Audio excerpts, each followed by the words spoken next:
أعوذ بالله من الشيطان الرجيم. بسم الله الرحمن الرحيم. إذا الشمس كورت وإذا النجوم انكدرت وإذا الجبال سيرت وإذا العشار عطلت وإذا الوحوش حشرت وإذا البحار سجرت وإذا النفوس زوجت وَإِذَا الْمَوْءُودَةُ سُئِلَتْ بِأَيِّ ذَنبٍ قُتِلَتْ وَإِذَا الصُّحُفُ نُشِرَتْ وَإِذَا السَّمَاءُ كُشِطَتْ وَإِذَا الْجَحِيمُ سُعِّرَتْ وَإِذَا الْجَنَّةُ أُزْلِفَتْ عَلِمَتْ نَفْسٌ مَّا أَحْضَرَتْ. صدق اللہ العظیم. جب سورج کو بے نور کر دیا جائے گا اور جب ستارے ماند پڑ جائیں گے اور جب پہاڑ چلائے جائیں گے اور جب 10 ماہ کی گابن اونٹنیاں بیکار کر دی جائیں گی اور جب وحشی جانور جمع کیے جائیں گے اور جب سمندر بھڑکائے جائیں گے اور جب روحیں بدنوں کے ساتھ ملائی جائیں گی اور جب زندہ دفن کی لڑکی سے پوچھا جائے گا کہ تو کس جرم میں ماری گئی، اور جب صحیفے کھول دیے جائیں گے اور جب آسمان کی کھال اتار لی جائے گی اور جب جہنم بھڑکائی جائے گی اور جب جنت قریب لائی جائے گی، ہر نفس جان لے گا کہ جو وہ لایا ہے. یہ سورۃ التکویر مکی سورت ہے. اللہ رب العزت نے اس سورت کے اندر قیامت کے منظر کو بیان فرمایا. جیسا کہ آپ پیچھے اس سپارے کی تمام صورتوں میں سن چکے ہیں کہ اللہ نے ہر صورت کے اندر قیامت کے منظر کو بیان فرمایا. مکی صورتوں کے اندر اللہ تعالیٰ نے قیامت کا منظر اس لیے زیادہ تر بیان فرمایا کیونکہ مکہ کے لوگ جو تھے وہ قیامت کے منکر تھے، وہ مرنے کے بعد دوبارہ زندہ ہونے کے قائل نہیں تھے. اس لیے اللہ تعالیٰ نے مکی صورتوں کے اندر قیامت کو اور آخرت کے تمام مناظر کو تفصیل سے بیان فرمایا. جیسے کہ اللہ تعالیٰ نے یہاں پر فرمایا قیامت کے مناظر میں سے کہ اذا الشمس کورت، جس وقت سورج بے نور کر دیا جائے گا. اللہ رب العزت نے سورج کی روشنی کتنی بنائی کہ جو کہ ساری اس روئے زمین کو روشن کیے ہوئے، لیکن جب قیامت کا دن آئے گا، قیامت کا زلزلہ آئے گا، اس وقت اس سورج کی روشنی کو ختم کر دیا جائے گا. حضرت عبداللہ ابن عباس رضی اللہ تعالی عنہما فرماتے ہیں کہ حضور علیہ السلام نے ارشاد فرمایا کہ اللہ رب العزت اس سورج کی روشنی کو بالکل ختم کر دے گا. اور ایک تفسیر یہ لکھی ہے، فرمایا کہ جس طرح کپڑے کو لپیٹ کر سر پر پگڑی باندھ دی جاتی ہے، اسی طرح قیامت والے دن پورے سورج کو کپڑے کی صورت میں لپیٹا جائے گا اور پھر اسے سمندر کے اندر پھینک دیا جائے گا کہ اس کی روشنی بالکل ختم ہو جائے گی. یہ قیامت کے زلزلے کی سختی ہوگی. وَإِذَا النُّجُومُ انْكَدَرَتْ، اور فرمایا اس وقت ستارے ماند پڑ جائیں گے. ستاروں کے ماند پڑ جانے کا مطلب یہ ہے، فرمایا کہ جس وقت سور میں پھونکا جائے گا اس وقت یہ ستارے سارے کے سارے ختم کر دیے جائیں گے. حضرت عبداللہ ابن عباس رضی اللہ تعالی عنہما فرماتے ہیں کہ یہ ستارے آسمان اور زمین کے درمیان نور کی زنجیروں سے لٹکے ہوئے ہیں اور ان زنجیروں کو پکڑنے والے نوری فرشتے ہیں.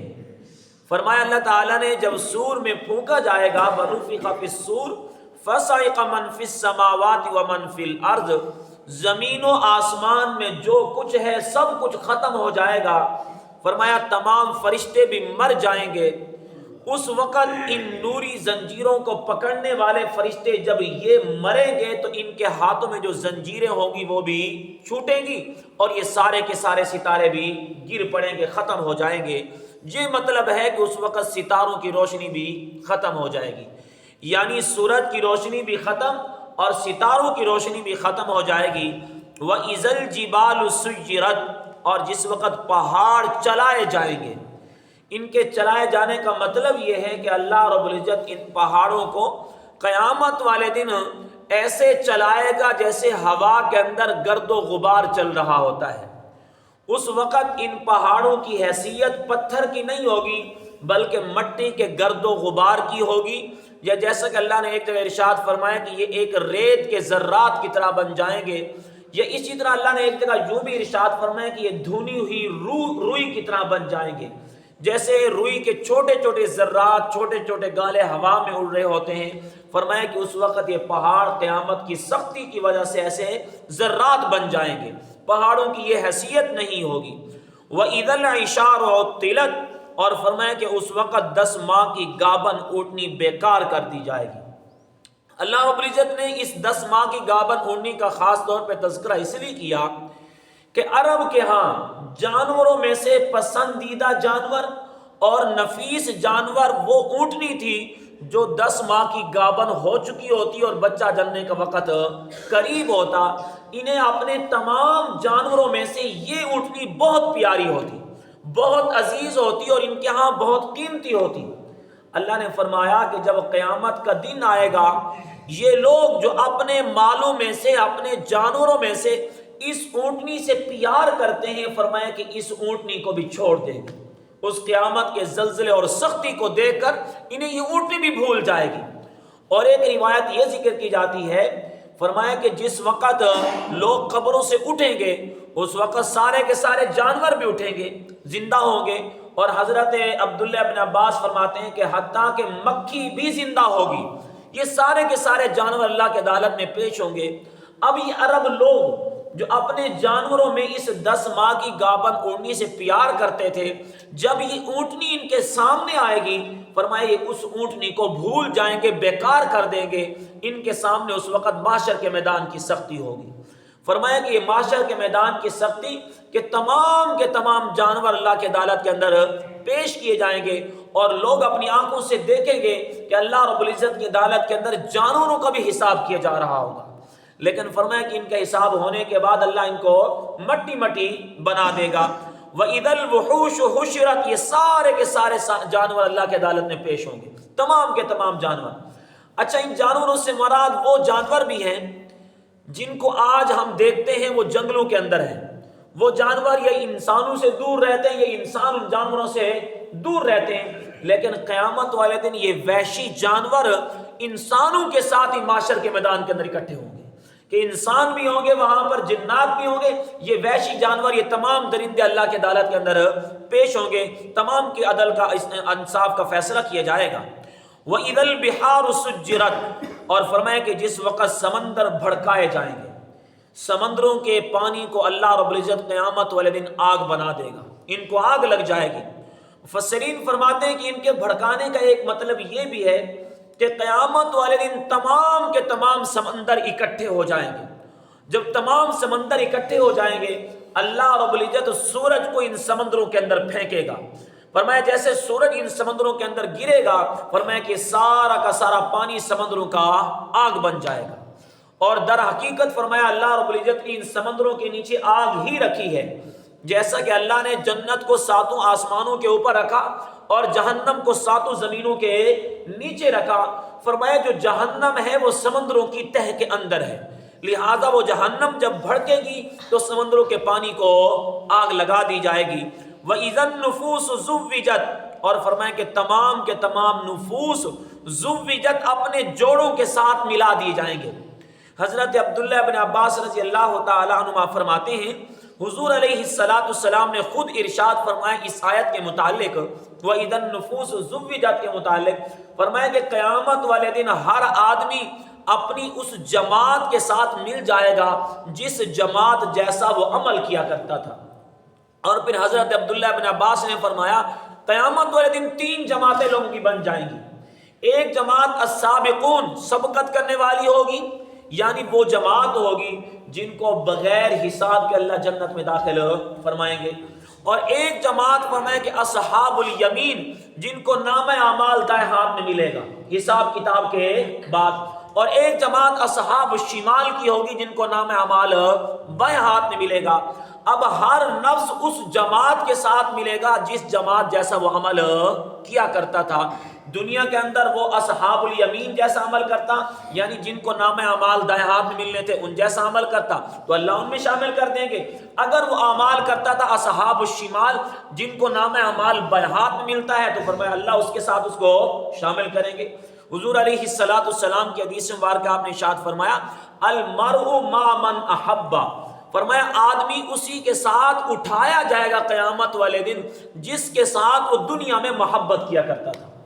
دنیا کے اندر اب اس کی محبت اللہ اس کے رسول کے ساتھ ہے، اگر اس کی محبت نیک لوگوں کے ساتھ ہے، اگر اس کی محبت صالحین کے ساتھ ہے، یقیناً جب اس کی محبت ان کے ساتھ ہوگی وہ اعمال بھی ان جیسے کرے گا۔